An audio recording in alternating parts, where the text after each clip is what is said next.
ओम शांति 12 जुलाई 2026 अव्यक्त महावाक्य पुनरावृत्ति 31 डिसेम्बर 2010 मुरलीर सारांश पुरुणा वर्ष को विदाय देवा सहित पुरुणा संस्कार गुड़ी को विदाय दे निर्विघ्न रहिबार दृढ़ संकल्प कर एवं दयाशील मास्टर दाता होई मानसिक सेवा द्वारा दुखी अशांत आत्मा मानकु सहारा दियो।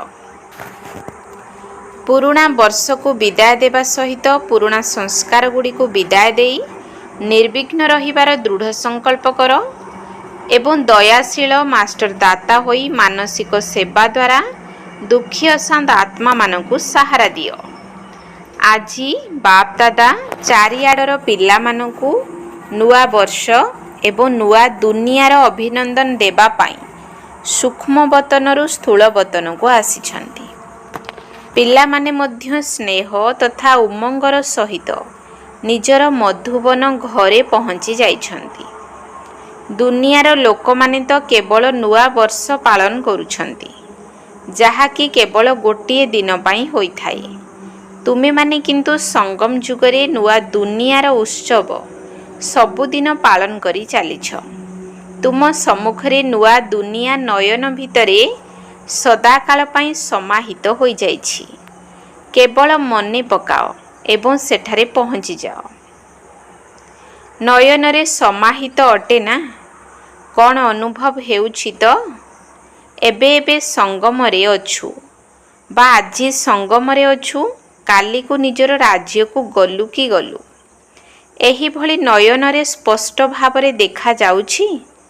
दुनियार लोक माने तो परस्पर को गोटिए दिन पाई अभिनंदन देउछंती किंतु बाप दादा तुम मानकु उपहार रूपरे सुवर्ण विश्व देइछंती जहा कि बहुत समय पर्यंत चलिबो। ताहा मध्य तुम नयन रे एभली समाहित अटे जहा कि गोटिए सेकेंड रे पहुंची जाई पारिबो। समस्तंक सम्मुखरे निजर सुवर्ण दुनिया नयन रे समाहित अटे। गोटिए सेकेंड भितरे पहुंची पारिबो ना। आजी संगम रे अछ काली राज्य अधिकारी होई राज्य करिबो। वर्तमानर समय अनुसार तुमे माने जानिछ जे तुम पूर्वज मानकर भक्त माने दुखी एवं अशांत होई जाइथिबा कारणरु तुम पूर्वज आत्मा मानकु केते डाकुछंती। कौन सेमानकर दुख अशांतिर शब्द तुम मानकु सुना जाउछि तो आमको शांति दियो सुख दियो खुशी दियो एही शब्द शुभुछि तो दियो दियो दियो। तेणु एबे तुम मानकु दयालु कल्याणकारी दातांकर संतान रूपरे आत्मा मानकु मानसिक सेवा द्वारा देवार कार्य करिबाकु हेबो। बाप दादा को तो यही दुखी अशांत आत्मा मानक ऊपर बहुत दया लगुछि। तुम मानक मध्य दया लगुछि ना। तेणु तुम मानक मध्य आत्मा मानक ऊपर दया लगुछि ना। एबे एही वर्ष काहे कि ना आजिर दिन रे नूतन वर्ष मध्य आसुछि एवं पुराना वर्ष मध्य विदाय नेउछि। तेणु जाउथिबा वर्ष रे तुमे माने कोन सब योजना करिछ। वर्ष तो बीती जीव किंतु तुमे माने निज पाई वर्ष साथी रे कौन विदाय देव। जेपरी वर्ष विदाय नेब सही परी तुमे माने निज जीवन रु कौन विदाय देव एवं नुआ कौन भरिब। सबुदिन पाई विदाय देव ना अल्प समय पाई विदाय देव। काहे कि ना बाप दादा पूर्वरु मध्य सुनाई सारिछंती जे आजी पर्यंत जेउ पुरुणा संस्कार गुड़िक रही जाइछि सेगुड़ी को मने मने देखी जानी समाप्त करने को ही पड़िबो। बाप दादा को यही पुरुणा संस्कार गुड़िक पुरुषार्थ रे विघ्न रूप हेबार देखा जाउछि। पिला माने गोटिए पटे कहउछंती बाबा ही मोर संसार अटंती पुणी पुरुणा संस्कार केउठु आसुछि। जदि संसार ही बाबा तेबे ही पुरुणा संस्कार जहा कि विघ्न पकाउछि एगुड़िक समाप्त हेबा दरकार ना। अमृत बेलारे जेतेबेले समस्ते वार्तालाप करूछंती ବାବା ଦେଖୁଛନ୍ତି ସମସ୍ତେ ନିଜ ନିଜର ଚାର୍ଟ ଦେଉଛନ୍ତି, ଯେଉଁଥିରେ ଏବେ ପର୍ଯ୍ୟନ୍ତ ପୁରୁଣା ସଂସ୍କାର ଗୁଡ଼ିକ ହିଁ ପୁରୁଷାର୍ଥକୁ ଢିଲା କରିଦେଉଛି। ତେଣୁ ଆଜିର ଦିନରେ ବର୍ଷକୁ ବିଦାୟ ଦେବା ସମୟରେ ଏହି ସଂସ୍କାର ଗୁଡ଼ିକୁ ମଧ୍ୟ ବିଦାୟ ଦେଇପାରିବ। ହାତ ଉଠାଅ, ଦେବାକୁ ପଡ଼ିବ। ହାତ ଉଠାଇବା ତ ବହୁତ ସହଜ ଅଟେ, କିନ୍ତୁ ମନର ହାତ ଉଠାଇବାକୁ ହେବ। ଆଚ୍ଛା, ଉଠାଉଛନ୍ତି। ପୁରୁଣା ସଂସ୍କାର ଗୁଡ଼ିକୁ ସଦାକାଳ ପାଇଁ ବିଦାୟ ଦେବ, ସେଥିପାଇଁ ହାତ ଉଠାଉଛ। ପୁଣି ଥରେ ଉଠାଅ। ଆଚ୍ଛା, ଅଧିକାଂଶ ପିଲା ହାତ ଉଠାଇ ବାପ ଦାଦାଙ୍କୁ ଖୁସି କରିଦେଇଛନ୍ତି। ବାପ ଦାଦାଙ୍କୁ ଏଥିପାଇଁ ଖୁସି ଲାଗୁଛି ଯେ ପିଲାମାନେ ସାହସୀ ଅଟନ୍ତି। ଯେଉଁଠି ସାହସ ଅଛି ସେଠାରେ ବାପ ଦାଦାଙ୍କର ସଦାସର୍ବଦା ସହଯୋଗ ରହିଛି। ତେଣୁ ଏବେ ଯେତେବେଳେ ହାତ ଉଠାଇ ଦେଇଛ, ତେଣୁ ବାପ ଦାଦାଙ୍କର ଛୋଟ ବା ବଡ଼ ପ୍ରତ୍ୟେକ ସ୍ଥାନ ସଦାକାଳ ପାଇଁ ନିର୍ବିଘ୍ନ ହୋଇଗଲା ନା। କାହିଁକି ନା ବାପ ଦାଦାଙ୍କ ପାଖକୁ ଯେଉଁ ସମାଚାର ସବୁ ଆସୁଛି ତାର କାରଣ ପୁରୁଣା ସଂସ୍କାର ହିଁ ଅଟେ। ତେଣୁ ଆଜି ସଂସ୍କାର ଗୁଡ଼ିକୁ ସଂକଳ୍ପରେ ସମାପ୍ତ କରିଦେଲ, ଅର୍ଥାତ୍ ବାପ ଦାଦାଙ୍କ ଠାରୁ ନିର୍ବିଘ୍ନ ଭବର ବରଦାନ ନେଇଗଲ। କ'ଣ ବରଦାନ ନେଲ ତ? ସାହସର ଫଳ ମିଳିଥାଏ ନା। ଏବଂ ବାପ ଦାଦାଙ୍କର ମଧ୍ୟ ବରଦାନ ମିଳିଛି ଯେ ପିଲାମାନଙ୍କର ସାହସର ଗୋଟିଏ ପାଦ ବଦଳରେ ବାପ ଦାଦାଙ୍କର ସାହାଯ୍ୟର ଅନେକ ପାଦ ନିଶ୍ଚିତ ମିଳିଯିବ। ତେଣୁ ଏହି ସଂକଳ୍ପକୁ ଆଜିଠାରୁ ମନେ ରଖିବ ଯେ ମୁଁ ମୋର ପୁରୁଣା ସଂସ୍କାରକୁ ଦେଇଦେଇଛି। ଧରିନିଅ ଯଦି ସେ ତୁମ ପାଖକୁ ଫେରି ଆସେ, ତେବେ କ'ଣ କରିବ? ଦେଇ ସାରିଥିବା ଜିନିଷକୁ ପୁନର୍ବାର ନିଜ ପାଖରେ ରଖାଯାଏ ନାହିଁ। କାହିଁକି ନା ଦେଇଦେଲ, ଅର୍ଥାତ୍ ତୁମର ନୁହେଁ। ଯେହେତୁ ତୁମର ଜିନିଷ ନୁହେଁ, ତେଣୁ ନିଜ ପାଖରେ କିପରି ରଖିପାରିବ? ବାବାଙ୍କୁ ଦେଇଛ, ତେଣୁ ପୁଣି ବାବାଙ୍କୁ ହିଁ ଦେବ ନା। ଏହା ତ ପକ୍କା ଅଟେ ନା। ଦେଇଛ ନା, ପକ୍କା ତ। ଏବେ ଦୁଇଟି ଯାକ ହାତ ଉଠାଅ। ପକ୍କା? ପଛବାଲା ମଧ୍ୟ ହାତ ଉଠାଉଛନ୍ତି। ବାପ ଦାଦା ଏଥିପାଇଁ ଖୁସି ହେଉଛନ୍ତି ଯେ କଳି ଯୁଗରେ ରହୁଥିଲେ ମଧ୍ୟ ବାବାଙ୍କ ଦ୍ୱାରା ଯେଉଁ ସବୁ ପ୍ରାପ୍ତି ଗୁଡ଼ିକ ହୋଇଛି ସେଗୁଡ଼ିକର ଅନୁଭବ ଏବେ ସଙ୍ଗମ ଯୁଗରେ ହିଁ କରିପାରିବ। ଦୁନିଆ ପାଇଁ କଳି ଯୁଗ, କିନ୍ତୁ ତୁମମାନଙ୍କ ପାଇଁ ସଙ୍ଗମ ଯୁଗ, ଅର୍ଥାତ୍ ସର୍ବପ୍ରାପ୍ତିର ଯୁଗ। ପରମାତ୍ମ ପ୍ରାପ୍ତି, ସର୍ବପ୍ରାପ୍ତି, ସର୍ବଗୁଣ, ସର୍ବଜ୍ଞାନର ସମ୍ପତ୍ତି ଯାହା ସବୁ ପ୍ରାପ୍ତ ହୋଇଛି ସେଗୁଡ଼ିକୁ ବାସ୍ତବିକ ରୂପରେ ଅନୁଭବ କରିପାରିବ। ତେଣୁ ଆଜିର ଦିନରେ ଯେଉଁମାନେ ବି ହାତ ଉଠାଇଛନ୍ତି ସେହି ପିଲାମାନଙ୍କୁ, ଚାହେ ଏଠାରେ ସମ୍ମୁଖରେ ବସିଛନ୍ତି, ଚାହେ ଦେଶ ବିଦେଶରେ ଦୂରରେ ବସି ଶୁଣୁଛନ୍ତି, ସେହି ସବୁ ପିଲାମାନଙ୍କୁ ବହୁତ ଦିଲ୍ର ସହିତ ବାପ ଦାଦା କ'ଣ ଦେଉଛନ୍ତି? ଅଭିନନ୍ଦନ ଦେଉଛନ୍ତି। ଏବଂ ଅଭିନନ୍ଦନ ଦେବା ସହିତ ସବୁ ପିଲାଙ୍କର ମସ୍ତକ ଉପରେ ହାତ ରଖୁଛନ୍ତି। ଏବଂ ତୁମମାନଙ୍କ ସହିତ ବାପ ଦାଦା ମଧ୍ୟ ମନେ ମନେ ନୃତ୍ୟ କରୁଛନ୍ତି। ବାଃ ବଚ୍ଚେ ବାଃ। ଏବେ ତୁମେମାନେ ମନ ଭିତରେ ନୃତ୍ୟ କରୁଛ ନା? କୁହ ହାଁ ଜି। ଟିଚରମାନେ ଏବେ ଦେଖିବ, ଏଠାରେ ଯେଉଁ ଟିଚରମାନେ ଅଛନ୍ତି ସେମାନେ ହାତ ଉଠାଅ। ବିଦେଶର ଟିଚରମାନେ ମଧ୍ୟ ଅଛନ୍ତି ନା। ବାପ ଦାଦାଙ୍କୁ ସବୁ ପିଲାଙ୍କର ଏହି ଦୃଢ଼ ସଂକଳ୍ପକୁ ଶୁଣି ଖୁସି ଲାଗୁଛି ଯେ ପିଲାମାନେ ଯାହା ବି ଲକ୍ଷ୍ୟ ରଖିଛନ୍ତି ବାବାଙ୍କ ସମାନ ସମ୍ପନ୍ନ ଏବଂ ସମ୍ପୂର୍ଣ୍ଣ ହେବା ପାଇଁ, ସେଥିରେ ଏହି ନିର୍ବିଘ୍ନ ରହିବାର ଦୃଢ଼ ସଂକଳ୍ପ ସମ୍ପନ୍ନ ତାର ସମୟକୁ ମଧ୍ୟ ପାଖେଇ ଆଣିବ। ବାପ ଦାଦାଙ୍କୁ ଏଥିପାଇଁ ମଧ୍ୟ ଖୁସି ଲାଗୁଛି ଯେ ସେ ସବୁ ପିଲାମାନେ ଯେଉଁ ସଂକଳ୍ପ କରିଛନ୍ତି ତାକୁ ନିଶ୍ଚିତ ସମ୍ପନ୍ନ କରିବେ। ଏବଂ ଦୁନିଆର ଲୋକମାନେ ଯେଉଁମାନେ କି ଦୁଃଖୀ ଅଛନ୍ତି, ଅଶାନ୍ତ ଅଛନ୍ତି, ସେମାନଙ୍କର ମାନସିକ ସେବା କରି ସେମାନଙ୍କୁ ମଧ୍ୟ କିଛି ନା କିଛି ସାହାରା ଦେଇ ଚାଲିବେ। କାହିଁକି ନା ବାପ ଦାଦାଙ୍କୁ ପିଲାମାନଙ୍କର ଡାକିବା, ଚିତ୍କାର କରିବା ସହନ ହେଉନାହିଁ। ସେମାନେ ତୁମମାନଙ୍କର ହିଁ ପରିବାର ଅଟନ୍ତି ନା। ତେବେ ଦୁଃଖ ଅଶାନ୍ତି ତ ବହୁତ ବଢ଼ି ବଢ଼ି ଚାଲିଛି। ସେଥିପାଇଁ ଏବେ ଦୟାଳୁ ହୁଅ ଏବଂ ଏହି ସଂକଳ୍ପ ମଧ୍ୟ ତା ସହିତ ଯୋଡ଼ି ଦିଅ ଯେ ଚାଲିବା ବୁଲିବା ବେଳେ ଏବଂ ବିଶେଷ କରି ଅମୃତ ବେଳାରେ ଆତ୍ମାମାନଙ୍କର ମାନସିକ ସେବା ମଧ୍ୟ ନିଶ୍ଚିତ କରିବୁ। କ'ଣ ଏହି ସଂକଳ୍ପ କରିପାରିବ? ଯେପରି ଏହି ସଂକଳ୍ପ କରିଲ ଯେ ସଦାକାଳ ପାଇଁ ପୁରୁଣା ସଂସ୍କାର ଗୁଡ଼ିକୁ ସମାପ୍ତ କରିବୁ। ସଦାକାଳ ପାଇଁ ସଂକଳ୍ପ କରିଛ ନା, ଅଳ୍ପ ସମୟ ପାଇଁ ତ ନୁହେଁ ନା। ତେଣୁ ଯେପରି ପୁରୁଣା ସଂସ୍କାର ଗୁଡ଼ିକୁ ସମାପ୍ତ କରି ବାବାଙ୍କ ସମାନ ହେବ, ସେହିପରି ଦାତାଙ୍କର ସନ୍ତାନ ହୋଇ ମାଷ୍ଟର ଦାତା ସ୍ୱରୂପରେ ମାନସିକ ସେବା ମଧ୍ୟ କରିବାକୁ ହେବ। ଏଥିପାଇଁ ପ୍ରସ୍ତୁତ ଅଛ ତ? ମାନସିକ ସେବା କରିବା ପାଇଁ ପ୍ରସ୍ତୁତ ଅଛ ତ? ହାତ ଉଠାଅ। ମାନସିକ ସେବା କରିବ ତ? ସାରା ଦିନ ଭିତରେ ଯାହା ବି ସମୟ ମିଳିବ ସେଥିରେ ମାନସିକ ସେବା ନିଶ୍ଚିତ କରିବ। କାହିଁକି ନା ତୁମମାନଙ୍କୁ ହିଁ ସୁଖମୟ ସଂସାର ଆଣିବାକୁ ହେବ। ବାବା ତୁମମାନଙ୍କୁ ଏହି ସେବା ପାଇଁ ହିଁ ରାଇଟ୍ ହ୍ୟାଣ୍ଡ କରିଛନ୍ତି। ଦାନ ତ ଡାହାଣ ହାତ ଦ୍ୱାରା କରାଯାଏ ନା। ତେଣୁ ତୁମେମାନେ ସବୁ ବାବାଙ୍କର ଡାହାଣ ହାତ ଅଟ। ତେଣୁ ବାପ ଦାଦା ତୁମ ଡାହାଣ ହାତମାନଙ୍କ ଦ୍ୱାରା ସମସ୍ତଙ୍କୁ ଏହି ସେବା ପ୍ରଦାନ କରିବାକୁ ଚାହୁଁଛନ୍ତି ଯେ ସର୍ବଦା କିଛି ନା କିଛି ଦେଇ ଚାଲିଥାଅ।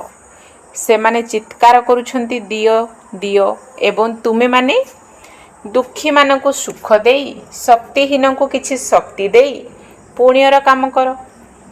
ଏବେ ତୁମେମାନେ ଯିଏକି ନିଜକୁ ଜାଣିଛ, ବାବାଙ୍କୁ ମଧ୍ୟ ଜାଣିଛ, ସମ୍ପତ୍ତିର ଅଧିକାରୀ ମଧ୍ୟ ହୋଇଯାଇଛ। ଅନ୍ୟମାନଙ୍କୁ ମଧ୍ୟ ନିଜ ଭଳି କର। କାହିଁକି ନା ଏବେ ସମସ୍ତେ ମୁକ୍ତି ଚାହୁଁଛନ୍ତି। ସମସ୍ତଙ୍କୁ ମୁକ୍ତି ଧାମକୁ ପଠାଇ ତୁମେମାନେ ବାବାଙ୍କର ବରଦାନ ଆଧାରରେ ରାଜ୍ୟ ଅଧିକାରୀ ହେବ। ସେଥିପାଇଁ ବାବା ସମସ୍ତଙ୍କୁ ଏହି ସଂକଳ୍ପ ଦେଉଛନ୍ତି, ନିର୍ବିକାରୀ ଭବ, ସେବାଧାରୀ ଭବ। ଯେଉଁ ପିଲାମାନେ ବାବାଙ୍କର ହୋଇଯାଇଛନ୍ତି ସେମାନଙ୍କୁ ସଙ୍ଗମଯୁଗୀ ବ୍ରାହ୍ମଣ ଜୀବନର ମଜା ଅନୁଭବ ହେଉଛି ଏବଂ ହୋଇଚାଲିବ। ତେଣୁ ଚାହେ ନୂଆ କରି ଆସିଥାଅ, ଚାହେ ପୁରୁଣା ମଧ୍ୟ ହୋଇଥାଅ, କିନ୍ତୁ ଯେଉଁମାନେ ନିଜକୁ ବାବାଙ୍କର ସମ୍ପତ୍ତିର ଅଧିକାରୀ ମନେ କରୁଛ, ଅତୀନ୍ଦ୍ରିୟ ସୁଖର ଝୁଲଣାରେ ଝୁଲୁଛ ଏବଂ ଆଗକୁ ମଧ୍ୟ ଯେଉଁ ସଂକଳ୍ପ କରିଛ ଯେ ଆମେ ନିଜର ସଂସ୍କାର ଉପରେ ବିଜୟୀ ନିଶ୍ଚିତ ହେବୁ, ତୁମେମାନେ ସମସ୍ତେ କୋଟିକ ଭିତରେ କେହି ଅଟ ନା କେହି କେହିଙ୍କ ଭିତରେ ମଧ୍ୟ କେହି ଅଟ। ଜନକ ବଚ୍ଚି କହିଛି ନା, 108 ମାଳା ସହିତ 16,000 ମାଳାର ବିଶେଷ ମିଳନ କର। ତେଣୁ ତୁମେ ଯେଉଁମାନେ ଭାବୁଛ ଯେ ଆମେ 16,000 ମାଳାରେ ବା 108 ମାଳାରେ ନିଶ୍ଚିତ ଆସିବୁ, ସେମାନେ ହାତ ଉଠାଅ। ନୂଆ ନୂଆ ପିଲାମାନେ ମଧ୍ୟ ହାତ ଉଠାଉଛନ୍ତି। ଅଭିନନ୍ଦନ। ନିଶ୍ଚୟ ବୁଦ୍ଧି ହିଁ ବିଜୟୀ ହୋଇଥାନ୍ତି। ବାପ ଦାଦା ମଧ୍ୟ ଜାଣିଛନ୍ତି ଯେ ଯେଉଁମାନେ ନିଶ୍ଚୟ ବୁଦ୍ଧି ଅଟନ୍ତି ସେମାନେ ଆଗକୁ ଯାଇପାରିବେ ଏବଂ ଯିବେ ମଧ୍ୟ। ଆଚ୍ଛା, ଯେଉଁମାନେ ପ୍ରଥମ ଥର ପାଇଁ ଆସିଛନ୍ତି ସେମାନେ ହାତ ଉଠାଅ। ସମସ୍ତଙ୍କ ତରଫରୁ ବାପ ଦାଦା ତୁମମାନଙ୍କୁ ଅଭିନନ୍ଦନ ଦେଉଛନ୍ତି। ଯେଉଁ କଥା ଉପରେ ଏବେ ନିଶ୍ଚୟ କରିଲ ତାକୁ ପ୍ରତିଦିନ ଅମୃତ ବେଳାରେ ସ୍ମୃତିରେ ଦୋହରାଉଥାଅ। ଆଚ୍ଛା, ବାପ ଦାଦା ପିଲାମାନଙ୍କୁ ଦେଖି ଖୁସି ହେଉଛନ୍ତି ଯେ ଅତି ବିଳମ୍ବର ସମୟ ଆସିବା ପୂର୍ବରୁ ତୁମେମାନେ ବାବାଙ୍କର ସମ୍ପତ୍ତିର ଅଧିକାରୀ ହୋଇଯାଇଛ। ସେଥିପାଇଁ ଏଠାକୁ ଆସିଥିବା ସମସ୍ତ ବ୍ରାହ୍ମଣ ପରିବାର ତରଫରୁ ବା ନିଜ ନିଜର ସେଣ୍ଟର ଗୁଡ଼ିକରେ ରହୁଥିବା ସମସ୍ତ ପିଲାମାନଙ୍କ ତରଫରୁ ମଧ୍ୟ ବାପ ଦାଦା ତୁମ ସମସ୍ତଙ୍କୁ ଅଭିନନ୍ଦନ ଦେଉଛନ୍ତି। ଏବେ ତୁମେମାନେ ଗୋଟିଏ ଚମତ୍କାରୀ କରି ଦେଖାଅ। କ'ଣ ସାହସ ଅଛି ତ? କହିବୁ ସାହସ ଅଛି? ତୁମେମାନେ ପ୍ରଥମରୁ ହିଁ ନିର୍ବିଘ୍ନ ରୁହ ଏବଂ ନିଶ୍ଚୟ ତଥା ନିଶାରେ ନମ୍ବର 1 ହୁଅ। ବାପ ଦାଦାଙ୍କୁ ଖୁସି ଲାଗୁଛି ଯେ ପୁରୁଣା ମାନେ ତ ପୁରୁଣା ଅଟନ୍ତି, କିନ୍ତୁ ନୂଆ ମାନେ ମଧ୍ୟ ଅଳ୍ପ ସମୟ ଭିତରେ କମାଲ କରି ଦେଖାଇବେ। ଆଚ୍ଛା, ଏବେ ବାପ ଦାଦା ଚାହେ ନୂଆ ହୋଇଥାନ୍ତୁ ଚାହେ ପୁରୁଣା ହୋଇଥାନ୍ତୁ, ସମସ୍ତଙ୍କୁ ଗୋଟିଏ ସେକେଣ୍ଡର କାମ ଦେଉଛନ୍ତି। ସମସ୍ତେ ଏବେ ଏବେ ଗୋଟିଏ ସେକେଣ୍ଡ ଭିତରେ ନିଜକୁ ଅନ୍ୟ ସବୁ ସଂକଳ୍ପ ଠାରୁ ଦୂରେଇ ରଖି ଗୋଟିଏ ସେକେଣ୍ଡ ଭିତରେ ନିଜକୁ ବିନ୍ଦୁ ରୂପରେ ସ୍ଥିତ କରିପାରିବ? ଗୋଟିଏ ସେକେଣ୍ଡ ଭିତରେ ମୁଁ ବିନ୍ଦୁ ଅଟେ। ଅନ୍ୟ କୌଣସି ସଂକଳ୍ପ ନାହିଁ, ବିନ୍ଦୁ ଅଟେ। ଯେଉଁମାନେ ଗୋଟିଏ ସେକେଣ୍ଡ ଭିତରେ ନିଜକୁ ବିନ୍ଦୁ ସ୍ଥିତିରେ ସ୍ଥିତ କରିଛନ୍ତି ସେମାନେ ହାତ ଉଠାଅ। ଗୋଟିଏ ସେକେଣ୍ଡରେ ବିନ୍ଦୁ ଲଗାଇ ପାରିଛ?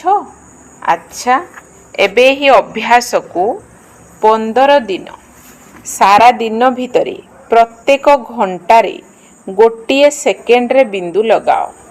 ଏହି ଅଭ୍ୟାସକୁ ସମସ୍ତେ କରିବ ଏବଂ ସେଠାରେ ନିଜ ନିଜର ବାତାବରଣ ଭିତରେ ରହି, ନିଜ ନିଜର କାର୍ଯ୍ୟ ବ୍ୟବହାର ଭିତରେ ରହି ଚେକ୍ କର ଯେ ଗୋଟିଏ ସେକେଣ୍ଡ ଭିତରେ ବିନ୍ଦୁ ସ୍ୱରୂପ ହେବାରେ ସଫଳତା ମିଳିଲା ତ?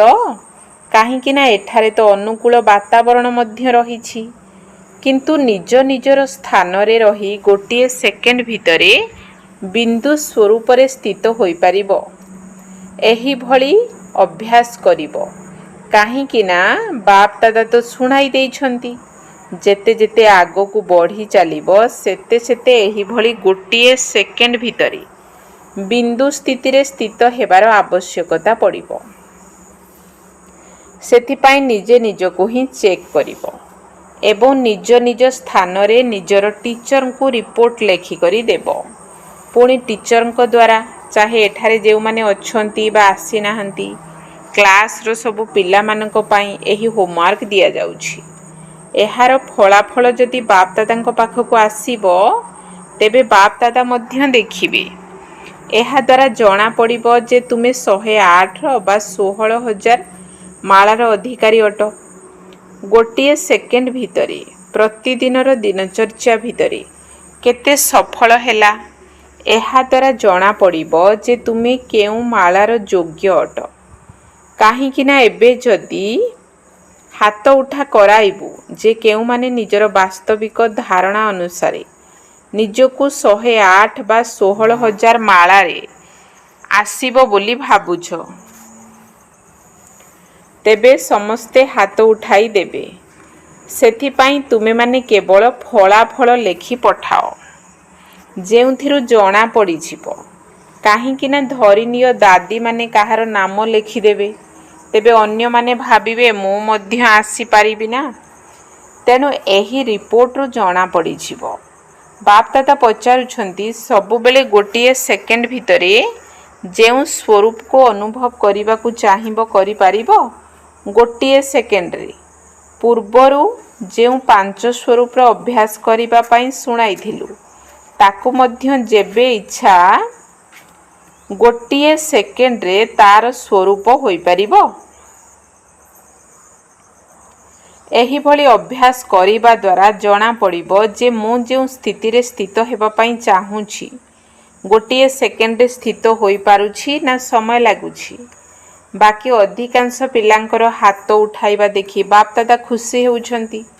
ଏବେ ତ ହାତ ଉଠାଇଦେଲ, କିନ୍ତୁ ଅଭ୍ୟାସ କରି କରି ଏହା ଏଭଳି ଅଭ୍ୟାସ ହୋଇଯିବ ଯେପରି ଦ୍ୱାପର କଳିଯୁଗର ଅଭ୍ୟାସ ଦ୍ୱାରା ଦେହ ଭାନରେ ଆସିବା ସ୍ୱାଭାବିକ ହୋଇଯାଇଛି। ସେହିପରି ଯେଉଁ ସ୍ୱରୂପରେ ସ୍ଥିତ ହେବା ପାଇଁ ଚାହିଁବ ତାହା ମଧ୍ୟ ଏହିପରି ସହଜ ହୋଇଯାଉ। କାହିଁକି ନା ସମୟ ଏଭଳି ଆସିବାକୁ ଯାଉଛି ଯେତେବେଳେ ତୁମମାନଙ୍କୁ ଏହି ଅଭ୍ୟାସର ଆବଶ୍ୟକତା ପଡ଼ିବ। ତେଣୁ ଏହି ଅଭ୍ୟାସ ସମସ୍ତେ ନିଜ ନିଜର କାର୍ଯ୍ୟକ୍ଷେତ୍ରରେ ରହି କରୁଥାଅ ଏବଂ ତାର ଫଳାଫଳ ନିଜର ନିମିତ୍ତ ଟିଚରଙ୍କୁ ଦେଉଥାଅ। ତେବେ ଏହି ବର୍ଷର ସମାପ୍ତି ପର୍ଯ୍ୟନ୍ତ ଏହି ଅଭ୍ୟାସ କରିଚାଲ। ନିଜେ ନିଜେ କର, ନିଜର ଟିଚର ମଧ୍ୟ ନିଜେ ହୁଅ। କିନ୍ତୁ ଫଳାଫଳକୁ ଦେଖାଇବା ପାଇଁ ଯଦି ଟିଚରଙ୍କୁ ନିଜର ଚାର୍ଟ ଦେବ, ତେବେ ଅଧିକ ଧ୍ୟାନ ରହିବ। ଏହିଭଳି ଅନୁଭବ କର ଯେପରି ନିଜର ହାତକୁ ଯେଉଁଠାରେ ରଖିବାକୁ ଚାହୁଁଛ ରଖିପାରୁଛ। ସେହିପରି ମନକୁ ଯେଉଁ ସ୍ଥିତିରେ ସ୍ଥିତ କରିବା ପାଇଁ ଚାହିଁବ, ମନ ସେହି ସ୍ଥିତିରେ ରହୁଥିବ। ତେଣୁ ମହାମନ୍ତ୍ରର ସ୍ମାରକୀ ମଧ୍ୟ ମନ୍ମନାଭବ ଅଟେ। ମନର ଡ୍ରିଲ୍ କରିବାରେ ସଫଳତା କେତେ ମିଳୁଛି, ତାକୁ ନିଜେ ନିଜେ ଅନୁଭବ କର। ବାପ୍ ଦାଦା ଏବେ ଏହି କଥା ଚାହୁଁଛନ୍ତି ଯେ ମୋର ପ୍ରତ୍ୟେକ ସନ୍ତାନ ସଙ୍ଗମ ଯୁଗରେ ସୁଖ ସଙ୍ଗମର ପ୍ରାପ୍ତି ଗୁଡ଼ିକରେ ସବୁଥିରେ ଅନୁଭବୀ ହୁଅନ୍ତୁ। ନିଜେ ନିଜକୁ ଚେକ୍ କର ଯେ ସର୍ବପ୍ରାପ୍ତିର, ସର୍ବଶକ୍ତିର, ଜ୍ଞାନର ସର୍ବରହସ୍ୟ ଗୁଡ଼ିକୁ, ଯୋଗର ସର୍ବବିଧି ଗୁଡ଼ିକୁ, ଧାରଣାରେ ମଧ୍ୟ ସବୁ ପ୍ରକାରର ଧାରଣାରେ ଅନୁଭବୀ ହେଲଣି। ଏହିଭଳି ନିଜର ସାରା ଚେକିଂ କରୁଥାଅ ଏବଂ ଆଗକୁ ବଢ଼ୁଥାଅ। ତେବେ ଆଜି ବାପ୍ ଦାଦା ଚେକିଂ ଏବଂ ପ୍ରାପ୍ତିକୁ ଚେକ୍ କରିବା ପାଇଁ କହୁଛନ୍ତି। ଯଦି କୌଣସି ବି ପ୍ରାପ୍ତିରେ କମି ରହିଗଲା, ତେବେ ଡ୍ରାମା ଅନୁସାରେ ପରୀକ୍ଷା ଗୁଡ଼ିକ ମଧ୍ୟ ସମୟ ଅନୁସାରେ ସେହିଥିରେ ହିଁ ଆସିବ। ସେଥିପାଇଁ ସବୁ ବିଷୟରେ ସମ୍ପନ୍ନ ଏବଂ ସମ୍ପୂର୍ଣ୍ଣ ହେବାର ଚେକିଂ କର ଏବଂ ନିଜକୁ ପରିବର୍ତ୍ତନ କର। ଆଜି ଦିନରେ ବାପ୍ ଦାଦା ତୁମ ସମସ୍ତଙ୍କର ସାଧାରଣ ସ୍ୱରୂପରେ ମଧ୍ୟ ତୁମମାନଙ୍କର ଭବିଷ୍ୟତର ରୂପ ଏବଂ ପ୍ରାପ୍ତି ଗୁଡ଼ିକର ରୂପକୁ ମଧ୍ୟ ଦେଖୁଛନ୍ତି। ଆଚ୍ଛା, ସବୁଆଡ଼ର ଶିକିଲଧି ବାପ୍ ଦାଦାଙ୍କର ହୃଦୟ ସିଂହାସନ ଅଧିକାରୀ, ବାପ୍ ଦାଦାଙ୍କର ଇଚ୍ଛା ମୁତାବକ କର୍ମ କରୁଥିବା ଆଜ୍ଞାକାରୀ ତୀବ୍ର ପୁରୁଷାର୍ଥୀ ପିଲାମାନଙ୍କୁ ବାପ୍ ଦାଦାଙ୍କର ବହୁତ ବହୁତ ଦିଲ୍ର ସ୍ନେହ ସମ୍ପନ୍ନ ଅଭିନନ୍ଦନ। ବାପ୍ ଦାଦାଙ୍କୁ ମଧ୍ୟ ପିଲାମାନଙ୍କୁ ଦେଖି ଖୁସି ଲାଗୁଛି। ତେଣୁ କହୁଛନ୍ତି, ବାଃ ବାଃ ବାଃ, ମୋର ପିଲାମାନେ ବାଃ। ସାରା ବର୍ଷ ତୁମେମାନେ ଏହିଭଳି ନିର୍ବିଘ୍ନ ଏବଂ ଖୁସିବାସିଆ ସ୍ଥିତିରେ ରୁହ। ନିଜର ଚାଲି ଚଳନ ଏବଂ ଚେହେରା ଦ୍ୱାରା ସମସ୍ତଙ୍କୁ ଖୁସି ଏବଂ ସ୍ମିତ ହାସ୍ୟର ଶିକ୍ଷା ଦିଅ। ସର୍ବଦା ନିଜେ ଉଡ଼ୁଥାଅ ଏବଂ ଅନ୍ୟମାନଙ୍କୁ ମଧ୍ୟ ଉଡ଼ାଉଥାଅ। ଚାଲ ନାହିଁ, ଉଡ଼। ଉଡ଼ିବାର କଳା ସମସ୍ତଙ୍କୁ ପ୍ରିୟ ଅଟେ। ତେଣୁ ଉଡ଼ି ଉଡ଼ି ସନ୍ଦେଶ ଦିଅ। ସମସ୍ତେ ତୁମକୁ ଦେଖି ଖୁସିର ଝୁଲଣାରେ ଝୁଲନ୍ତୁ। Happy happy happy new year. ଆଚ୍ଛା, ଓମ୍ ଶାନ୍ତି। ଆତ୍ମିକ ସନ୍ତାନମାନଙ୍କର ଆତ୍ମିକ ବାପ୍ ଦାଦାଙ୍କୁ ନମସ୍ତେ ନମସ୍ତେ ନମସ୍ତେ। ସୁପ୍ରଭାତ। ବରଦାନ। ଈଶ୍ୱରୀୟ ଭାଗ୍ୟ ରୂପରେ ଆଲୋକର ମୁକୁଟ ପ୍ରାପ୍ତ କରୁଥିବା ସର୍ବପ୍ରାପ୍ତି ସ୍ୱରୂପ ଭବ। ଈଶ୍ୱରୀୟ ଭାଗ୍ୟ ରୂପରେ ଆଲୋକର ମୁକୁଟ ପ୍ରାପ୍ତ କରୁଥିବା ସର୍ବପ୍ରାପ୍ତି ସ୍ୱରୂପ ଭବ। ଦୁନିଆ ହିସାବରେ ରାଜପଦ ପ୍ରାପ୍ତ କରିବା ହିଁ ସବୁଠାରୁ ବଡ଼ ଭାଗ୍ୟ ଅଟେ ଏବଂ ରାଜତ୍ୱର ଚିହ୍ନ ହେଲା ମୁକୁଟ। ସେହିପରି ଈଶ୍ୱରୀୟ ଭାଗ୍ୟର ଚିହ୍ନ ହେଲା ଆଲୋକର ମୁକୁଟ ଏବଂ ଏହି ମୁକୁଟକୁ ପ୍ରାପ୍ତ କରିବାର ଆଧାର ହେଲା ପବିତ୍ରତା।